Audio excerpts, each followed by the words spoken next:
Hello everybody, welcome back to the Rocks Roost and another exciting episode of Rocks Roost IRL. Today, we're out here. It's a nice sunny day in October. You can see there's getting to be some color in the woods over yonder, and we're going to be going over there and walking into the woods for a little bit. And I really don't have anything planned. There's no script or anything. I just thought I'd take a little walk in the autumn woods and take you along with me, and we'll see what happens. Now, we could just go straight through the field here, but there's a fair amount of poison ivy. If I pan over here, you can see, you see all those yellow leaves? I don't know how well it's going to come across in the video, but all those yellow kind of broadleaf things down there, yeah, that's all poison ivy. This whole field is full of it. So what we're going to do, there's a fence row. You see the woods there. That's an old fence row. Goes back around and then comes down this way. But we're going to go over here and go in the woods here under this big old oak. You see that big deciduous tree is an oak. On the left there's a pine tree, but that big tree there kind of in the center, that's a big old white oak. We're going to go over here and go in the woods. Before we go though, I'll show you some of these wildflowers. You see that? Isn't that pretty? That is an ironweed. That's called ironweed. And they're called that because they're pretty tough. That stem is really tough and they're real resilient to temperature changes. Those flowers can actually be used to make a rudimentary purple dye. So the Indians would have used them for that. Get off of me, fly. Go on now. Go find somebody else to pester. Yeah, so that's an ironweed. You'll see this field here has laid fallow for several years, and you can see there's a bunch of ironweed in it. Also a lot of poison ivy. I need to get to work on that. Okay, let's go over here, see what we can find. Now, again, we're here under this big old oak. That big tall tree there is a white oak. That's probably about 120, 130 feet tall. It's in the prime of its life. And underneath you've got all kinds of, there's squirrels that like to hang out around here, and they plant a lot of hickory nuts, let me focus, and acorns. So if you look down here, right here, there's my foot. This tree here, this is a hickory tree. There's actually two of them here. This is where a squirrel has planted a hickory nut, and they forgot where it was, and it's come up as a tree. And you can see here that is poison ivy right there. 3 leaves. Leaves of 3, stay away from me. Right here, this is a different kind of oak. This is not white oak, but that again is where a squirrel has planted an acorn. Little seedling there. Here is another hickory. There's another oak, and there's another one there. You see, so the squirrels are busy. They remember where a lot of their nuts are, but they forget a lot of them too. So they're really responsible for repopulating the forest in a lot of ways. There's another little hickory right there. So all in here on the edge of the woods where the squirrels hang out, there's a whole bunch of seedlings. And now we're right under the canopy of that big old oak. Look at it. Look at that. That's something. Now there was one, you see there's kind of a, right here, there's a kind of a hole. There was another oak there that was about that big that fell here a couple of 3 years back. And it's letting the light in. And you can see there's like an ironwood tree right here, that bright green ironwood, or what we call skunk wood. It's benefiting from more sunlight. Here's actually a white oak. Now, you see I got this bamboo here in the ground to mark this. I'm going to move these this winter. There's several white oak seedlings there. I'm going to move them somewhere else where they're going to do some good. Those, of course, have come from this big mama tree here. I hope I'm not making you dizzy looking up like that. But at this rate, we're going to be next week getting to the woods, ain't we? Well, that's okay. I'll walk you up here to that tree. Matter of fact, let's just go right up this way here. Now, this is a sunny day. I want to tell you something about walking in the woods. Now, it's a sunny day. It's been chilly. And it's not like mega warm today. It's in the 60s. But this is a good day, especially after it's been rainy, cloudy for a few days. This would be a good day to see snakes out. We might see one. But just watch out. You know, an area like this right here, it's open with a lot of sun. This would be a prime spot for a snake to, you know, bask, warm himself up. So I got to kind of pay attention to the camera and the snake situation. So if you hear me holler out here, it'll probably be because I either fell in a hole or got bit by a snake. Here's the trunk.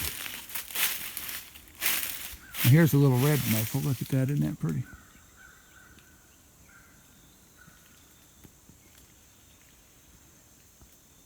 Yeah, pretty foliage. Okay, so yeah, here's that big white oak. And you see that vine right, let's see, right there, growing up and down? That's poison ivy. Yeah, that's a poison ivy vine. Look at it going up through there. Look at it just going up through there. Look at it. It swirls around. It goes all the way up to the top of the tree. Now, it's not parasitic, so it's not really hurting anything. It's just hitching a ride on the side of the tree to get some, you know, sunlight. And this tree right over here, this is a maple tree that was totally in the shade of that other oak that fell. And now it's getting full sun, and it has grown several feet in those past few years. You can't even see the top of it now, but it's doing quite well. It doesn't like much being as tall as this big oak over here. And this thing is massive. Let me go over here. And here's a close-up view of a smaller but still fairly large poison ivy vine. Okay, you see all the little hairy like tendrils? That's how he hangs on. We don't want to get too close. There's a couple smaller ones there, because again, if you watch the Dolly Parton truck video, you'll know that I'm very allergic to poison ivy. And you see, this tree is actually a fork tree. There's 3 forks. It's trifurcated, which is pretty common.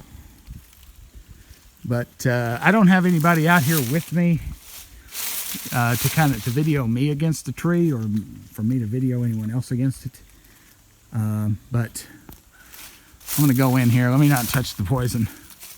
Let's see. Let me start out here. You can see the tree. The width of the tree is totally in frame. There's my hand.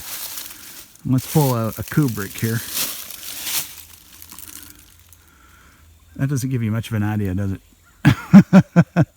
Yeah, well, my hand all the way out is about, well, I can reach 12 notes on the piano all the way across. So, yeah. Big old hand. That's a big old tree. I would estimate the age of the tree it has been listed as a property marker for, or a corner marker, I guess you could say, since at least 1860. So I'm sure it must have been big then, or they wouldn't have been using it for that purpose. You know what I mean? So I'd say this tree is, I mean, it's absolutely, you know, Constitution age, probably older. This tree was probably here in the colonial period, I'd say. No doubt about it. It's gigantic. You're looking at a trunk at the bottom here across of, say, 5 feet, I would say. Across there. Close to 5 feet, say 4.5 maybe. It's not the biggest tree I've ever seen, but it's a big one. It's a big one. Just this one, the bigger side, if we look up here for a little bit, just the bigger side would be a remarkably large tree. I mean, this is like Deku tree level here. And its friend that fell over, that was absolutely as old as it was not forked. It was a single tree. And here's what's left of him. Look at that. Isn't that something? He just gave up the ghost. He was leaning, and he just fell over. And that was the end of him. It was quite sad. Now you can see, I don't know if you can kind of make it out, but the barn is right there. The fact that it missed the barn is just a miracle.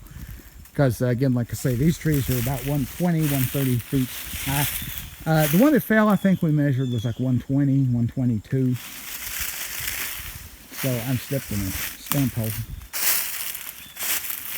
So yeah, that's quite impressive root, or well, bottom of the trunk. The roots are still in the ground. Yep. So that's that. Two big oak trees. One of them dead, one of them not. So let's just keep going up this way.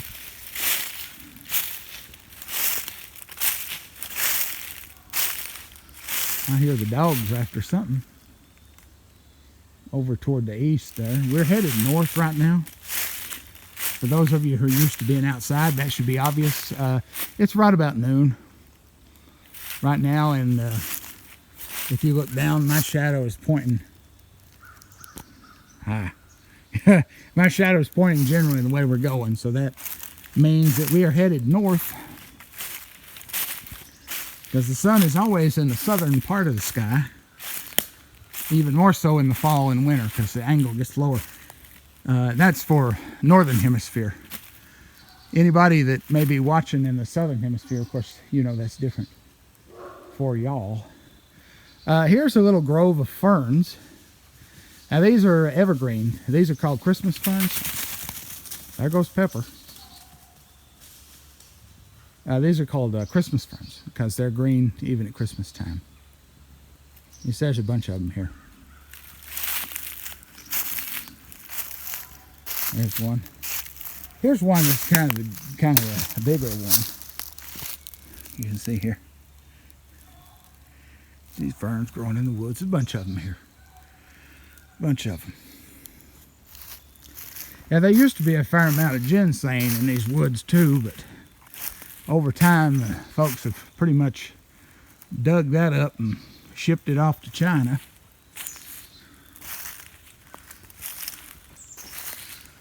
Now this is pretty clear undergrowth, pretty undergrowth free for the most part through here. This was logged around about 85, 86. So you see this is, and it's been completely untouched since then. So you see the trees are still pretty small, even after all this time. Because at 85, 86, that's been a while, but in terms of a tree life, you know, it has not. The reason those big trees weren't cut is they were part of property corners, which have since, you know, become moot points. But at any rate, it takes a long time for a forest to recover. Just, I'd say, for this year, and I'd say the undergrowth has been basically died down in here for the past 3 or 4 years. So we're just starting to get to that level of the forest's maturity where we're getting undergrowth free. When I was a kid, this was all virgin timber, and it had never been cut. So all the trees were like that big oak tree back there. And it was like a wonderland, you know. It was like the woods of Lorien back here, especially in the fall. I remember being back here with one of my uncles, the one I told you about in the truck video that drove the truck to Kaz Walker's to work. He had an old mare named Pat. And in the fall, we used to like take old mare back in the woods and, you know, just hang around out here looking for acorns or mushrooms or whatever we could find. And I remember being back here, especially before it was logged, being back here with my uncle and the old horse. And the leaves were just so beautiful. It was like a dream, you know. And the more time that goes by, the more dreamlike it is, because of course my memory is, well, you know how it is when you get older. things recede farther and farther into the mists of time. Well, they call them the mists of time for a reason. Now, here is a tree. This is an old beech tree. I would say that this big one is what I'm talking about. I'd say they probably didn't cut that when they logged, because that's pretty big. Beech grows pretty slow, so for whatever reason they did not cut that, I'd say. I don't know why. Beech is interesting. You see, it's still got, its leaves are still real green. Well, beech, its leaves will turn kind of brown, and then they'll hang on there all winter, and they don't fall off until the new buds swell in the spring and push them off.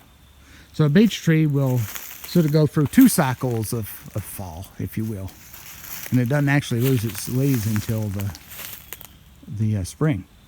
It's got a real slick bark. I'll go over here close to him. See there? It's just a real slick, if I can get it to focus. There you go. It's real slick. This is like a type of lichen, I think, that's growing on it. Mostly there's a small one here. I think this coloration, that may be part of the tree, but it may also be some kind of lichen. I'm not sure about that. I don't remember. But it's a slick bark tree, and it's got real knotty wood.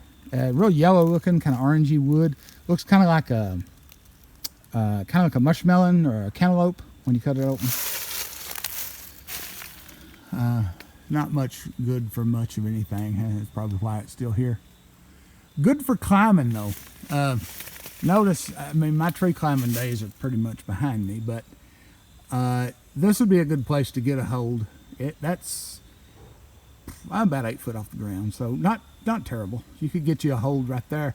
And these old knotty limbs, they look kind of small, but that would hold you. That would hold you, believe you me. And then once you get up in there, I mean, talk about a good climber. Look at that. Boy, it'd be fun, wouldn't it? I remember as a kid climbing trees. Always had a good time. I don't remember ever climbing this tree. Of course, it'd have been a lot smaller back when I was climbing trees, but still. It is right next to a sinkhole. I don't know if it comes through here in the video, but let's walk back over this way a little bit. Can you kind of see how the grade just sort of goes down into a bowl shape and then back up over there? I don't know how well that's coming through. It may look kind of flat, but if we look around here, kind of looks like a crater. You know, all sloping down that way. Let me go over here into the thing. This is what's called a sinkhole. Now, if all your knowledge of sinkholes is what you've heard about on the internet, then that's only one kind of sinkhole, the kind that just sort of opens up and swallows everything. This one is stable. This one is stable. Now, if I'm walking down in the sinkhole, I'm kind of down in the middle of it now. Now if I turn around, everything looks uphill. You see? I hope it comes through. There's that old beech. You see how everything looks kind of uphill from here? Well, I'm down in a bowl-shaped feature. A sinkhole is common in what we call karst topography. And the karst topography is a place where the bedrock is mostly limestone or dolomite. And limestone and dolomite are very soluble in cold water, so they're easily dissolved by cold water. So the groundwater will create cavities in the limestone or dolomite, and it'll make caves. That's how the caves are made in this area. And sometimes a cave ceiling will sort of collapse in on itself. Sometimes the whole cave will just crush down, and it'll just, you know, and that'll be the end of it, right? But sometimes it'll just go down a little bit, and it could still go down a whole lot more, but it just hasn't yet. Well, what I'm standing in right now is a collapsed cave ceiling. I mean, it could open up and swallow me at any minute, but it's unlikely. It's unlikely. Yeah, so this is very common in this area, to find a lot of sinkholes. And these are not quite like the sinkholes you hear about in Florida that open up and swallow everything. They're so dangerous in Florida because the water table, everything is, very low elevation. We're up in the mountains here. But in Florida, you've got a lot of low elevation. The water table is not very far down.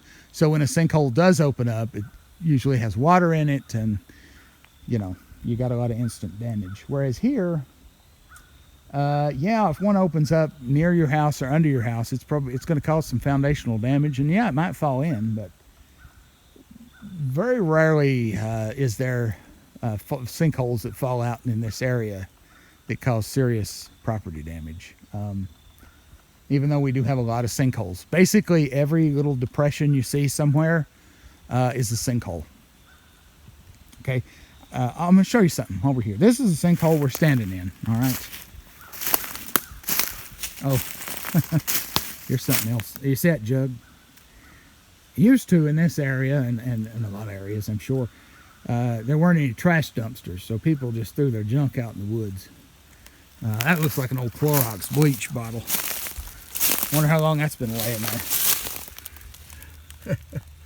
there. Not too long, I don't guess, because the tree would have wrapped around it. But yeah, that's an old Clorox bottle. Back before we had plastic. But yeah, let me show you something about sinkholes. I'm going to walk out of the woods over here, and we'll look down toward the house.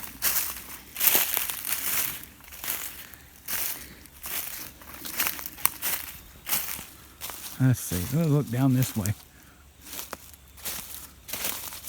Here, we'll watch out for... We're over in the shade now, so I don't think we're going to worry about snakes. Look at all those grapevines. You see those snaky-looking vines there? That's all muscadines. You ever hear of muscadine?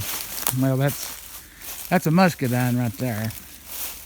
Some people call them possum grapes or fox grapes. And then there's a tame muscadine that people eat. I'm about to get wound up in spider web here. Yeah, so here we are. Let's look back out this way. You see how there's a slope downhill from here? And you see there's an old building down there and a cedar tree kind of in the middle. Well, all this is a sinkhole too. Oh, that's a sinkhole. We're not too far from the house. I'm going to walk out here. Up on top of this hill, the poison ivy's not so bad. Now, I can't really see anything. Sun's in my eyes. Okay, down there at those pine trees, you see those 3 tall, straight trees? That's where we started. We were down there. Now we're up here. There's that in the upper left. You see that big oak sticking out. And so we're on up here in the woods a little bit more. Well, since we're out in the field now, let's just stay here. Like I say, the poison's not too bad up here. Hey there, buddy. Here's Buddy. What do you say? What have you been up to? Okay. Let's go over here and we'll go back in the woods. See what we can find. I bet that exposure was blinding me. I'm sorry. The phone I'm using, this is just an old iPhone I had in a drawer. It's, let me just get over here in the shade. It is a first generation SE. So, I mean, it's not the highest end thing. It's not the greatest for shooting video, but it's probably the most convenient thing I have for shooting video like this, where I just want to go out and not be encumbered. You know, if you saw the Xenia video, I was talking about maybe using the Sony, but that's a whole lot more cumbersome. Look at this maple here. Isn't that beautiful? That's a little red maple. It's just a little guy. And there's a white oak up above it. The oaks haven't changed much yet. Let me get him to... Yeah, isn't that pretty? And then over here, there's a little sassafras. That orangey, bronzy looking tree there, that's a sassafras. Used to dig the roots up from those to make tea. Sassafras tea. The government says that's not good for you, but people still do it. And look at these. Look at these trees. Aren't that beautiful? Isn't that just great? We got a couple things going on here. Again, we're back in the sun, so we need to kind of watch out for the snakes. And there's a black snake that likes to hang out right in here usually, so I do need to watch out. They're harmless. You know, knock on wood, I have never encountered a timber rattler or copperhead here. But it's the first time for everything, I guess. This really red tree or shrub, what do you want to call it here? This is staghorn sumac. Everybody around here calls it shoemake. So you may hear me say that just instinctively. Look at the beautiful color that has. I mean, that is just stunning. And then there's those berries. You can use those berries to make a kind of a lemonade. Look at that. Isn't that just the most beautiful foliage you ever seen? It really is. And then this other tree that's putting on a show for us, this fella here, that is a black gum, or tupelo. No, that's a sourwood. I'm sorry. I'm looking through the camera lens. That's a sourwood. You ever hear of sourwood? If you take those leaves and pluck them off and kind of chew on the end or chew on a little stick, that will, it'll be real sour. And sourwood is a real tough wood, and it is useful for making sled runners and that kind of thing. Any kind of high friction purpose. You could also make backer sticks out of it. Tobacco sticks be used for hanging tobacco. Wagon wheel hubs, that kind of thing. Anything you need a real stout wood for. That's your sourwood.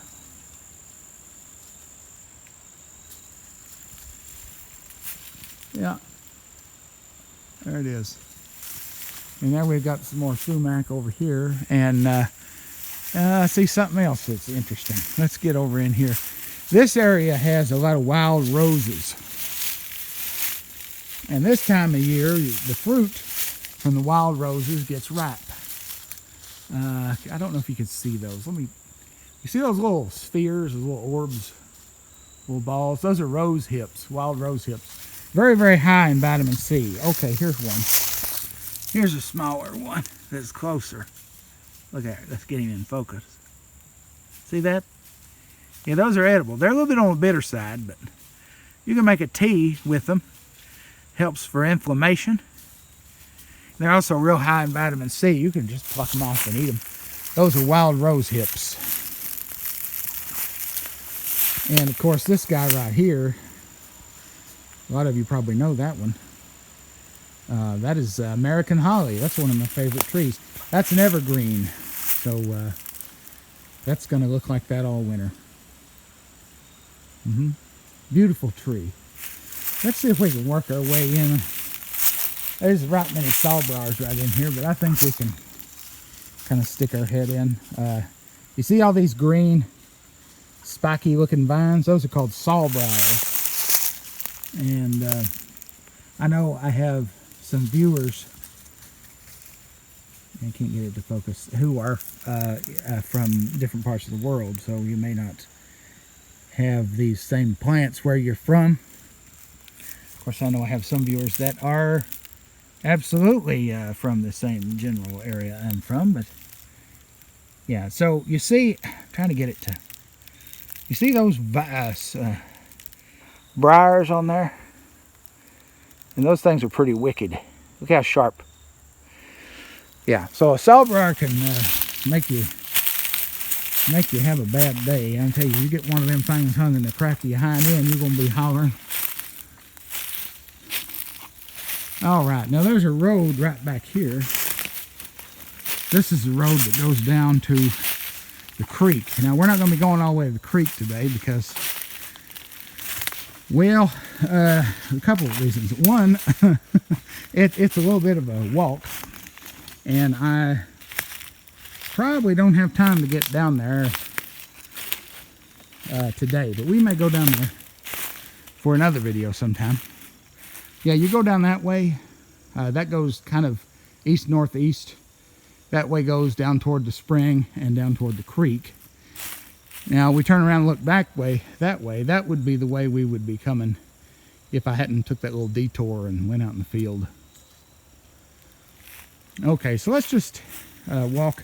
That fence row I showed you, we're right behind it now. Now look at the sun shining through the backside of these leaves. Look at that. Isn't that pretty? Let's look over here at that big old firewood. I tell you, there is no array in this world that has anything on Mother Nature. That is just absolutely stunning. And you know, if you look up through here, let's look above this, up over our heads now.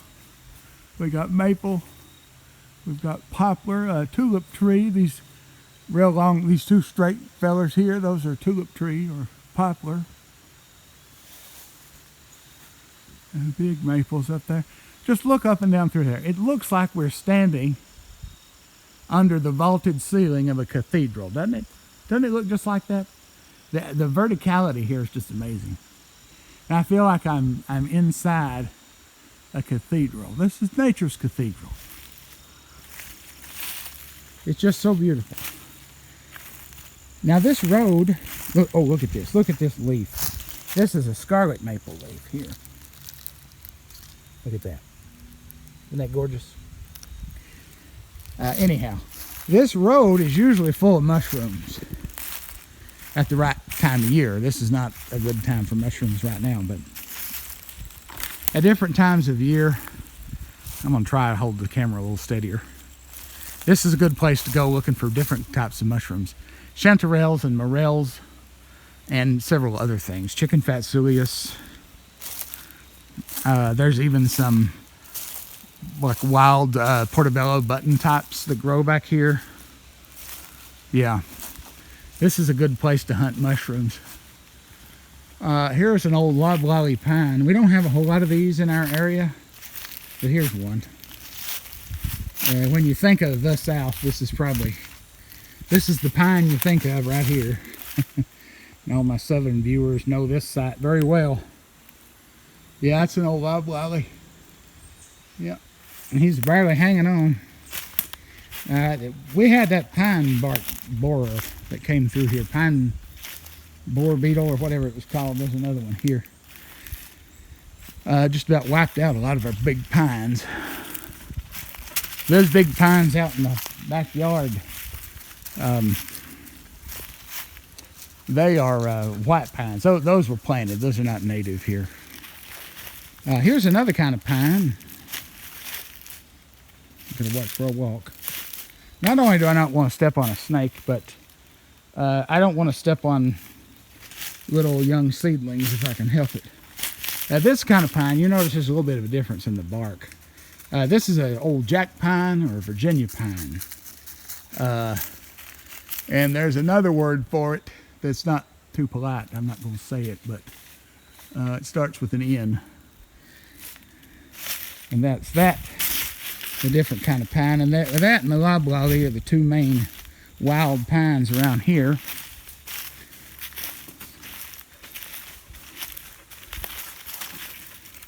Yeah, it looks like Buddy's the only dog wanting to come with us. That's okay. Normally I've got more company, but he's just fine. Yeah, this is very relaxing. Again, I hope I'm not shaking you up too bad. Look here. Look at the light shining through those leaves there. Look at that. Ain't that just the prettiest thing you ever saw? And the trees in silhouette. I declare, as they say. I declare. Now here's a little ground cover. This is some kind of a... you see this little green stuff here? A lot of people around here just call this cemetery vine. It's a... I don't know if it's some kind of a ground juniper or some kind of a wort. If any of y'all know what this is called, let me know in the comments. But is this stuff right here? We get kind of close to it, you can see it. You see there? And it don't grow very high off the ground, which is what makes me think that it's a wort or something. Oh, Daddy. And it used to be common in graveyards. And it grows back here in this part of the woods. Now, there is a little old graveyard way back over the hill, back that way. And I cannot remember exactly how to get to it, but that might be... I think I'll work on that a little bit. We might do that for Halloween. Do a little graveyard walk. Because there's several old graveyards around here that might be fun to look at. And this stuff has kind of spilled out in the road here. Because I don't travel this road as much as I once did. This connects my parents' place with my farm. And then on back to my place. So this is kind of a... One time was kind of a thoroughfare when we were farming and whatnot. But and Lord, honey, the firewood we used to cut back in here. Oh, long back in there. Oh, man. We used to... This is where we cut the majority of our firewood before and after they did the logging back here. And I remember after they had done that logging, that fall, there was all kinds of stuff back here, you know, scraps that they had left from cutting the logs. Oh man, it was everywhere. And we cut firewood till we was blue in the face. Here's another old firewood. Look at that. That one's kind of a pink. Now, firewood, honeybees love firewood, and if you like light honey, light-colored honey, firewood honey is the best. So you'll wait till the firewoods are blooming, and then you rob your bees. That's shortly thereafter. That's where you get your firewood honey, and so that right there makes the good honey. Now, black gum. Remember when we were standing back there, and I was looking at that through the camera screen? I thought I was looking at black gum. Black gum has a similar leaf, but it's shorter. Black gum is also called Tupelo, and you probably heard of Tupelo honey. Tupelo honey is a very floral type of honey, and it's usually fairly dark colored, well, especially compared to sourwood honey. We have Tupelos here too. I have not come across one yet. The Tupelo, or the black gum, is getting to be somewhat scarce thanks to climate change. And look at those maples. Look at that. There's the old sun. Let's try to get him hid. Look at that. And then here's a yellow colored maple. I don't know if you can make that out. You see there goes the sunlight through it. Look at that. Yeah, buddy. And there's an old stump. There used to be a big old tree there. When I was a kid, you may have heard of the chestnut blight. It killed all the American chestnut trees. When I was a kid, all that was left of all those big trees was stumps that looked a lot like that. Very rotten. Like that stump is quite rotten there. And of course, some of them had already rotted out too while I was coming up. And there were just great big holes in the woods all over the place where those giants used to be. Yeah.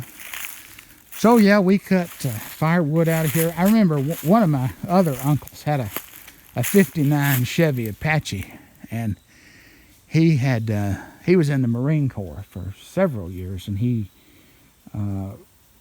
retired from the Marines and moved back here with my aunt. My aunt is my blood relative. My uncle is the marriage relative, but that didn't really make no point. I just thought I'd say that. But anyhow, he came back here.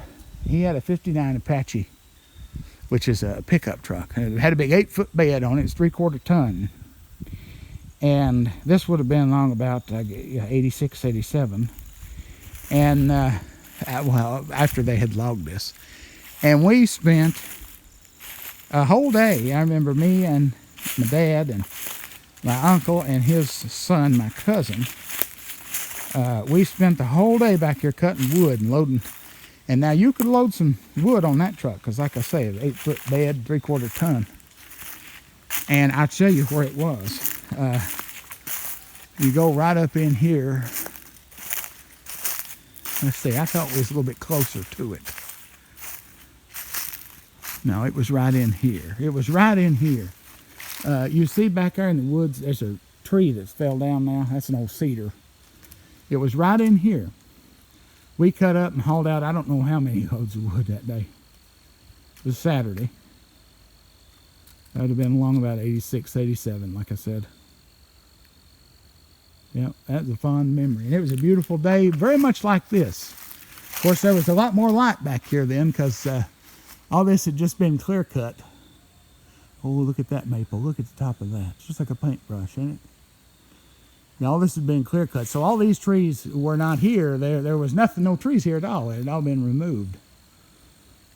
And there's the view back down the road.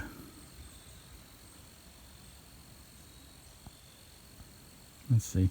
This phone makes everything look slightly bluer and slightly greener than it really is. In real life, that is a very golden view down through there. I may try to do some color grading on this. I don't know. I might. Mostly, I just wanted to bring y'all out into the woods with me. Oh, look. Do you see who's coming down the road? That's Biggie. And what you may not be able to see in the video is he's got mud up to his knees. Oh, Lord have mercy. He's been down to the pond.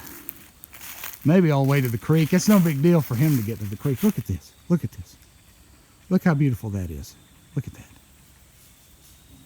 If I had a fisheye lens, you could really get a nice view. I have one. I just, I don't have it with me, nor the camera that you use it with, but isn't that just beautiful? Now this, I don't know, it's beautiful, but in a different way. Now you can see his muddy boots. Look at that. Well, you're gross, son. Where you been? Huh? Where you been? You want to say hi? Say hi. Let me get the focus there. Say hi. I'm Biggie. I'm a big old slobbery mess. I love you, buddy. You're a good boy. Okay. Well, let's walk on out here a little bit. Oh, get the finger out of the way. Let's walk on out here a little bit. He's tired. He's probably hoping I'd go back to the house. Well, we will go shortly. Anyhow. Yeah, I got a lot of childhood memories being back here in these woods. Especially in the fall.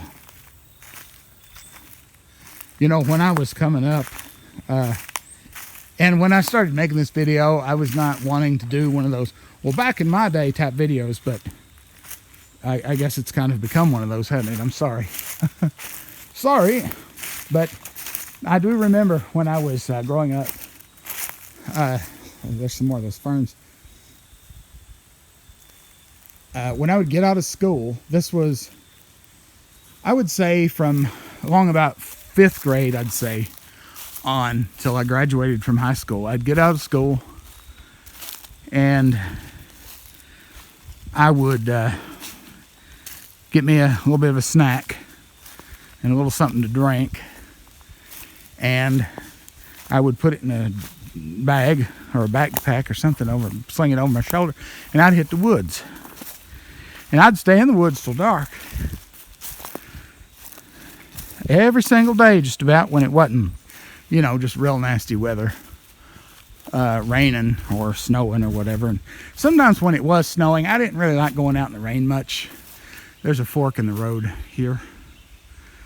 I didn't like going out in the rain much, but the snow, I liked going out in the snow for sure.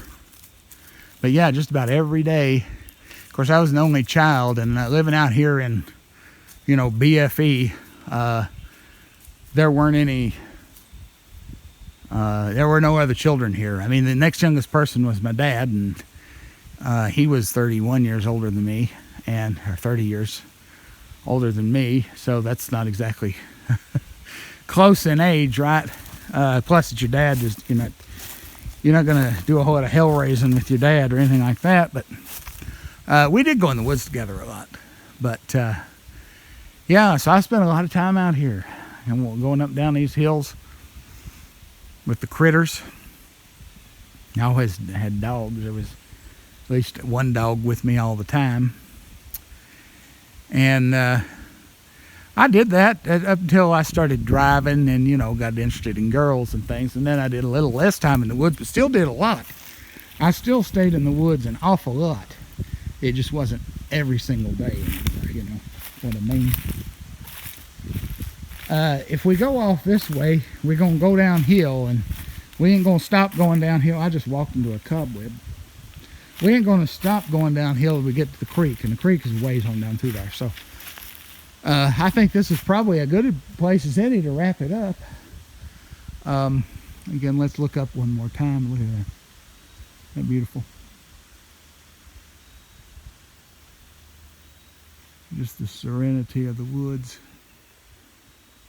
in autumn. Normally we would not still have this much green, but there hasn't really been a frost yet, so that's why that is. But yeah, I really appreciate you watching the video. Thanks for spending your time here with me for another Roost IRL. At some point, I may spin this off into another channel or something, but for now, I think it's just makes a neat little diversion for every now and then, But let me know what you think in the comments. Be sure to like the video if you do indeed like it, and subscribe to the channel while you're here. I appreciate your support, and I hope you have a great day wherever you are, whenever you are. And I'll see you next time. Bye-bye.